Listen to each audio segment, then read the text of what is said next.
admit, you have quite an imagination. Kung ano-ano pang pinagsasabi mo para lang matakpan yung kasalanan mo. Ba't hindi mo subukan sabihin ang totoo? Na sumama ka sa lalaki mo para iwan yung pamilya mo. Sinasabi ko ang totoo, Sofia. Ikaw ang nakakaalam ng lahat. Alam mo ang lahat simula na nagpunta ako sa ospital. Nung nalaman na may cancer ako. Nung nakulong ako, alam mo ang lahat ng yan, Sofia. Aminin mo na. Hindi ko lang yung mga pinagsasabi mo. Michael, Elisa, pwede ba? Wag mo ako idamay dyan sa mga kasinungalingan mo. Sinungaling ka. Dinalaw mo pa nga ako sa presinto eh.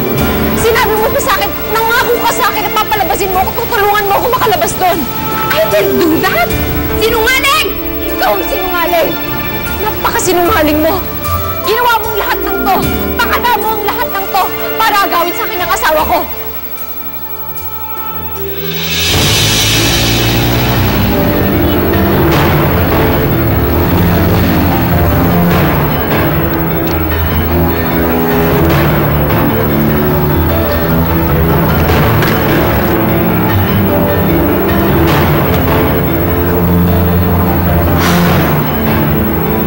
Don't worry, Sofia.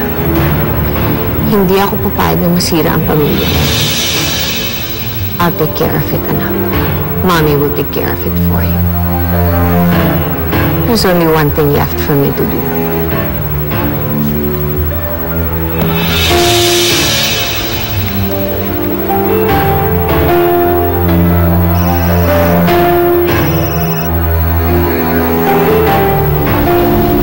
Dito na ako.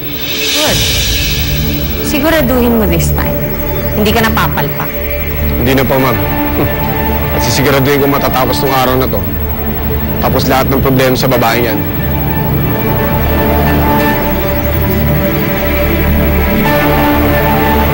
Sige, Sofia. Sabihin mo na kay Michael. Aminin mo na sa kanya ang totoo. Sofia, ang totoo, sabihin mo sa akin.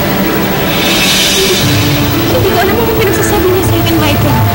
Can't you see what she's trying to do? She's putting the blame on me para matakpan yung kasalanan niya. Siguro magkahiwalay na kayo ng lalaki mo, no? Nakikita mo na masaya kami ni Michael ngayon kaya gusto mo kaming sirain. Wala akong lalaki. Sinabi ko nang wala akong lalaki. What a convenient excuse! Michael, halika na. Huwag na natin pag-aksayahan ng oras. Halika na, we have a plane to catch. Michael, sandali mo. Bitawan mo asawa ko! Asawa ko siya! Nainiwan mo! Hindi ko siya iniwan! Ikaw ang may kagagawa ng lahat! Ikaw ang may kagagawa ng lahat kung bakit nagkaganito! Girlie, ang senyorito Henermo nasaan?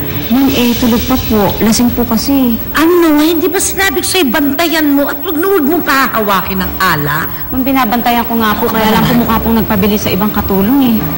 Ngayon pa siya magkakaganyan? Paalis si Sofia at Michael? Ma'am, narinig ko nga po na mag-a-abroad sila. Sige na. Sige na. It seems so strange. Aalis sila kagad. Para bang... And without even telling anybody. Para bang meron silang pinagtataguan. Nagdududa ako na mayroong ibang dahilan. Sigurado ko. Michael, huwag ka naman maniwala sa kanya. Binibinog niya lang yung ulo mo. Tapos lolokohin ka lang niya ulit. Michael, mahal, bitawan mo nga eh! Halika na. Pumunta na kami ako.